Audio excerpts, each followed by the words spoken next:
overnights. I believe in reason and common sense. Leith Van Onselen from Macro Business with the Treasury of Common Sense. Common sense never goes out of style. Morning, Leith. How are you, mate? Yeah, good, thanks, Phil. How about yourself? I'm very well. I'm reading your latest article, another well-written one called The Great Housing Bubble Hitting a New Milestone. Tell us all about it. So Australia has a housing data provider called Totality. They're one of the main ones, and they released their monthly chart pack for October. And what it showed is that the total value of Australian housing, so this is every single home in the country, hit a new milestone in October. So it was valued at $12 trillion. Wow. That is an extraordinary amount of money. Now, so what that means is that there's 11.4 million homes in Australia, and they're obviously valued at $12 trillion. So if you divide 12 trillion by 11.4 million, it basically means that the average home in Australia, so this is right across the country, we're talking shoebox apartments, mansions, the whole lot. If you just average them all out, they were worth an extraordinary $1,053,000 per home in October, which is just insane. So effectively, every homeowner in Australia, obviously, if you own it free and clear, that is, on average, you're a millionaire, according to this data. Now, and the other thing what it showed is that the value of Australia's housing stock, so all the homes in the country, has actually doubled in just 9 years. So 9 years ago, housing stock was valued at $6 trillion. Now it's $12 trillion, which is just insane. So, and if you divide this $12 trillion figure by Australia's current population, which you can actually pull off, the Australian Bureau of Statistics has a daily clock, and it basically shows how much it estimates that Australia's population goes up every day and what the current figure is. And I did that calculation yesterday, and what it showed is that the average home in Australia per person, so if you average out our entire housing stock divided by the number of people in the country, it's worth $431,500 per person. Yeah, right. Which is just insane. Now, Phil, this explains why Australia is always ranked right at the top of household wealth rankings. So the latest ranking, which is done by Credit Suisse and UBS, they release a global wealth report every single year. And the latest report ranked Australia number 2 in the world in median household wealth. And obviously, the reason why Australia is so quote-unquote wealthy is because we've got expensive housing. So when your average home in the country is worth over $1 million, $1,053,000 roughly, well, you're going to obviously have a wealthy population. But it's not, Australia also stands apart from most other nations because we're unique in that more than half of our household wealth is actually stored in property. So most other nations around the world, their wealth is in financial assets. So it's things that are actually liquid that they can sell and spend. So it's either financial assets like shares or cash or bonds and that sort of thing. In Australia, our wealth is primarily locked up in housing, which obviously you live in. You can't just sell it because you need to live somewhere. Yeah. And the primary driver of Australia's house prices has been land values. So currently around 3/4 of that $12 trillion value of our homes is actually in the land valuation. So it's not the buildings that are on it, it's primarily the land. And the land value's gone up massively in Australia. And in fact, there's an excellent independent economist called Gerard Minack. He used to be the chief economist at Morgan Stanley, but he went out on his own. He runs his own consultancy. And he actually sent me a chart plotting Australia's the total value of our residential land. So that's the land that all our houses sit on and apartments, as a percentage of our economy, as measured by GDP. And it's currently about 320%. So our land's worth about 3.2 times our annual GDP. And what he showed is that our land value as a share of GDP is actually on par with Japan's at the peak of its bubble in the late 1980s.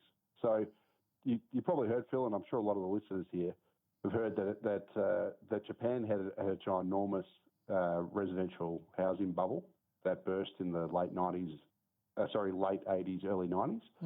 And actually, it really harmed the economy. But according to Gerard Minack, our land value currently as a share of our economy is about the same as what Japan's was in late 1989.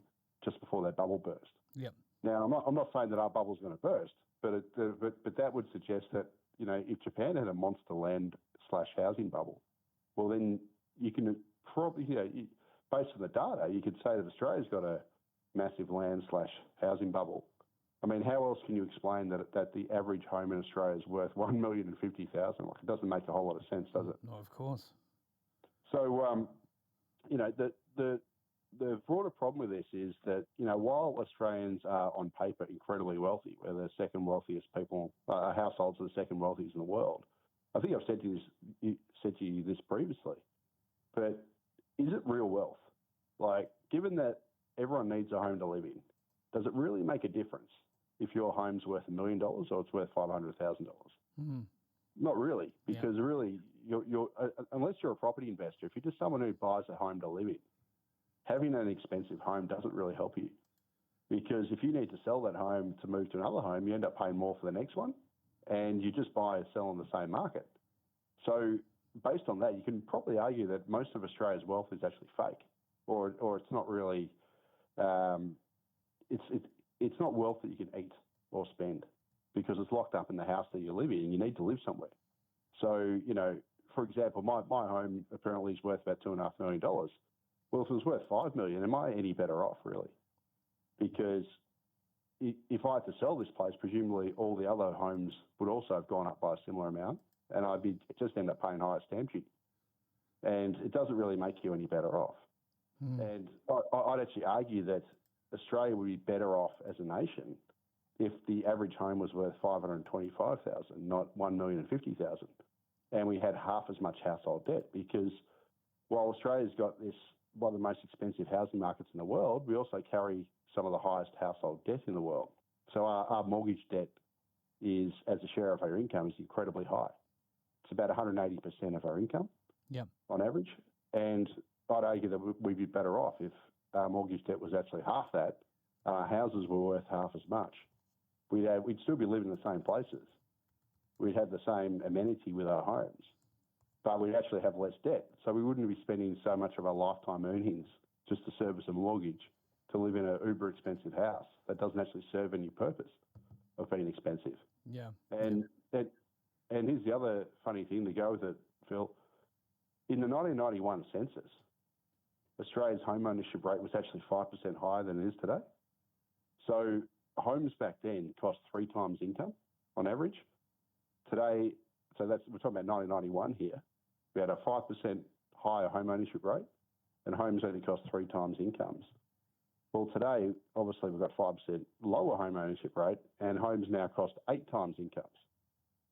And household debt back in 1991 was 70% of income, whereas today it's 180% of income. So I'd argue that we're actually much better off in 1991 because we had far more affordable housing, although notionally, if you went by the UBS Credit Suisse household wealth rankings, we'd probably be way down the list back in 1991 because we didn't have expensive homes. Mm. But actually, I'd argue that we're actually wealthier back then because more people were in homes. They had a much higher home ownership rate. Australians had held much lower debt levels than we had today, so you weren't paying this nosebleed mortgages that you're paying now.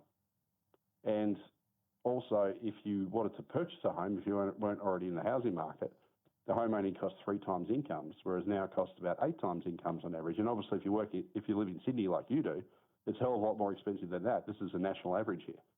And Sydney's far worse. And so is Brisbane. Brisbane's actually the second most expensive market now. So I'm obviously talking to a Sydney and Brisbane audience. Well, Sydney's housing market is the most expensive in Australia. Now Brisbane's number 2. Mm. So those two capitals are actually worse than the numbers I'm talking about today because you're now number 1 and 2. And also back in 1991, Australia's banks lent 2/3 to businesses and roughly 1/3 to mortgages and personal loans. Today, that ratio has flipped. Today, banks lend nearly 2/3 just to mortgages and the remainder is to business and personal loans. So what we've done is we've basically, back in the 1991, Australia's banks were lending for productive investment. They were lending to businesses to grow, to actually grow the economy and to make things and build, companies that actually sell things to people, sell things to the world, It's actually productive investment. Now our banks mostly just lend for mortgages. And all that does is just pushes house prices even higher and buries Australians more into mortgage debt, which they have to repay. It's not actually very healthy to have a very high, very expensive housing market, and carry such high household debt. But that's what we do. And because we do that, we're actually ranked as being the second most wealthy households in the world, when really it's actually making us poorer. Wow, isn't that amazing? Yeah, Just really puts it into perspective, doesn't it?